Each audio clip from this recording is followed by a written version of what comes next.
இன்னைக்கு ஒரு ஸ்டோரி சொல்லுவீங்களா? என்ன ஸ்டோரி வேணும் மேடம்க்கு? அம்மா, எங்க ஸ்கூல்ல உண்மை அப்படிங்கிற டாபிக்ல ஒரு ஸ்டோரி கண்டிப்பா நாளைக்கு ப்ரிப்பேர் பண்ணிட்டு வரணும்னு சொல்லிருக்காங்கம்மா. எனக்கு சொல்லுங்களேன் ப்ளீஸ். உண்மைங்கிற டாபிக்லயா? தெரியுமே. சரி இரு சொல்லுறேன். ஓகேம்மா, சொல்லுங்க சொல்லுங்க. ரவி அப்படின்னு ஒரு சின்ன பையன் இருந்தான். அவன் ஒரு நாள் ஸ்கூல் கிரவுண்ட்ல ஒன்ன பார்த்தான். என்னதுப்பா அது? ஏதோ கீழே இருக்கிற மாதிரி தெரியுது. பக்கத்துல போய் பாப்போம். பணம் பணம் எப்படி இங்க வந்தது? இவ்ளோ பணம் கீழே விழுந்து கிடக்குது. சரி, எடுத்து அதுல எவ்வளவு இருக்குன்னு பாப்போம். நிறைய பணம் இருக்கிற மாதிரி இருக்குது இதுல. டேய் ரவி, என்னடா பண்ணிட்டு இருக்க? கையில நிறைய பணம் வச்சிருக்க. ஆமாப்பா, இந்த பணத்தை நான் கீழே இருந்து எடுத்தேன். அதான் கொண்டு போய் பிரின்சிபல்கிட்ட கொடுக்கலான்னு யோசிச்சுட்டு இருக்கேன். என்னது, பிரின்சிபல்கிட்ட கொடுக்க போறியா? எவ்வளவு நிறைய பணம் கிடைச்சிருக்கு. அதை வச்சு நம்ம எவ்வளவு என்ஜாய் பண்ணலாம். வா, நம்ம 2 பேரும் ஷேர் பண்ணிக்கலாமா? நான் யார்ட்டையும் சொல்ல மாட்டேன். நீ பிரின்சிபல்கிட்ட கொடுத்தா உனக்கு ஒரு யூஸும் இல்ல, 1 ரூபாய் கூட தர மாட்டாரு. எனக்கு இது மூலமா எந்த யூஸும் தேவையில்ல. ஆனா அடுத்தவங்க காசு எனக்கு வேண்டாம். நான் போய் பிரின்சிபல்கிட்ட போய் கொடுக்க போறேன். எதுக்கு நான் சொல்றதை கேட்க மாட்டேக்க ரவி? இதை வச்சு நம்ம எவ்வளவு சாப்பிடலாம், எங்கெல்லாம் சுத்தலாம், என்னெல்லாம் பண்ணலாம். இப்படி நீ போய் அவர்கிட்ட கொடுக்குன்னு சொல்லிட்டு இருக்க. அவர் என்ன பாத்துக்கிட்டா இருக்காரு? அவரு பாக்கலனாலும் ஏசப்பா பார்த்துட்டு தான் இருக்காங்க. அதுவும் இல்லாம எங்க அப்பா சொல்லியிருக்காங்க, உண்மைங்கிறது சன்லைட் மாதிரி.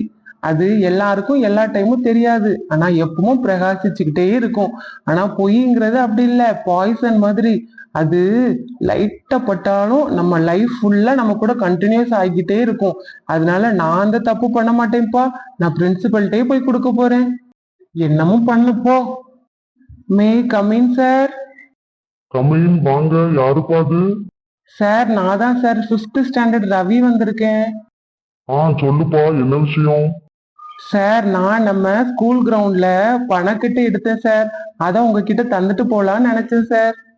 அப்படியா? நம்ம ஸ்கூல் கிரவுண்ட்லயே பணம் இருந்தது? ஆமா சார், அங்கதான் சார் இருந்தது. இன்னாங்க சார். இவ்வளவு பணத்தை நீயே வச்சிருக்கலாமாப்பா? எதுக்குப்பா எனக்கு வந்து கொடுத்த? நம்ம ஸ்கூல்ல சிசிடிவி கேமரா கூட இல்ல. அப்புறம் எதுக்கு நீ என்கிட்ட வந்து கொடுத்த? சார், அடுத்தவங்க பொருளுக்கு எப்பவுமே நம்ம ஆசைப்படக்கூடாது சார். அத மாதிரி பொய்யும் சொல்லக்கூடாதுன்னு எங்க அப்பா சொல்லி கொடுத்துருக்காங்க சார். ரொம்ப நல்ல பையனா இருக்கியப்பா. சரி, உன்னோட கிளாஸ் டீச்சர்கிட்ட சொல்லி இன்னையில இருந்து நீ தான் கிளாஸ் லீடரா உங்ககிட்ட ப்ரொமோட் பண்ண சொல்றேன். உன்ன மாதிரி ஒரு பையன் இருந்தாதான் ஸ்கூல் ஃபுல்லா சேஞ்சஸ் நடக்கும். ரொம்ப நன்றி சார். வெல்கம்பா, போயிட்டு வாங்க. எப்படி இருந்து பாப்பா ஸ்டோரி?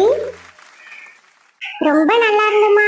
அந்த ரவி அந்த பணத்தை அவனே வச்சிருக்கலாம், ஏன்னா யாருமே அவனை பார்க்கல. ஆனா உண்மையா இருக்கணுங்கிற ஒரே காரணத்துக்காக கொண்டு அவங்களோட ஸ்கூல்ல பிரின்சிபல்கிட்ட கொடுத்தா. அது எனக்கு ரொம்ப பிடிச்சிருந்துமா.